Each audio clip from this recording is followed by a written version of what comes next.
Voilà, donc Annabelle, vas-y, donc va de l'autre côté, là, voilà, parce que le morceau, c'est elle qui le joue, hein, donc vas-y, installe-toi, n'hésite pas, vas-y, installe-toi. Vas-y, prends le chef. Voilà, donc mets un casque, comme peut-être si tu veux entendre. Voilà, c'était juste pour avoir ton avis hein, sur le morceau. Voilà, Parce que elle filme tout ce qu'on est en train de faire, elle est en train de le filmer, on le met sur YouTube. Voilà, donc dès la semaine prochaine, vous pourrez revoir la diffusion de l'émission sur YouTube. Alors, Abel, ce morceau que l'ADES a composé, c'est compliqué à jouer? Non, techniquement, c'est vraiment pas compliqué à jouer. Parce que c'est vraiment tout niveau et il y a plus un travail d'expression que de technique vraiment proprement instrumentale. C'est vraiment pas compliqué du tout. Il faut juste comprendre le morceau. Alors, il faut quand même avoir un certain niveau, non? Il faut savoir quand même bien maîtriser son instrument. Oui, bien sûr, mais de toute façon, tous les musiciens le savent que pour bien jouer dans l'instrument, il faut passer par une part d'apprentissage scolaire de l'instrument. Hein. Ça c'est pareil pour tous les musiciens. Hein. Là, ça c'est clair. Mais après, il y a plus une recherche de compréhension de la mélodie.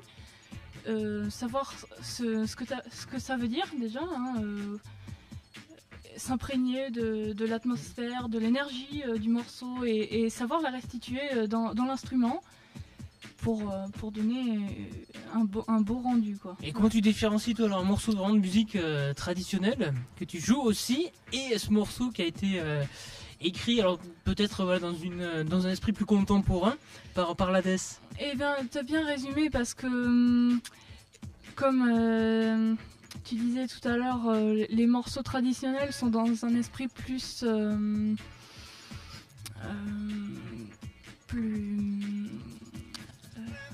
plus frais, plus pyrénéen, alors qu'on sent quand même dans les morceaux de l'ADES que les mélodies sont quand même plus recherchées, relativement plus recherchées quand même, et au niveau des sonorités, c'est moins évident quand même à comprendre. Alors que les morceaux béarnais, il y a toujours un peu cette même atmosphère qu'on retrouve un peu partout. C'est une fraîcheur, vraiment on sent la nature, vraiment, et c'est assez facile à comprendre. Mais une fois qu'on a bien compris, je pense que c'est plus facile de jouer tous les morceaux béarnais plutôt que de jouer ces morceaux. Et donc l'ADES, quand tu composes, t'essaies de pas faire trop compliqué, alors c'est ça? Oui, voilà. Ouais, tout à fait. J'essaie de simplifier au maximum, mais visiblement c'est difficile, hein, puisque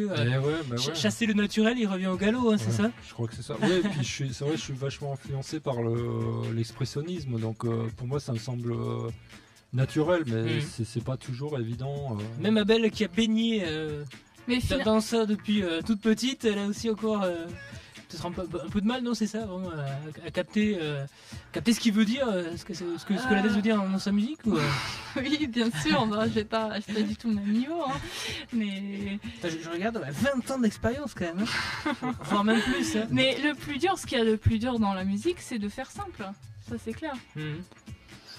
Quand on est que en duo, c'est vraiment ce qu'il y a de plus dur, parce qu'on compte l'un sur l'autre, mais là c'est clair que on n'est qu'à deux, donc on compte que sur une personne, hein.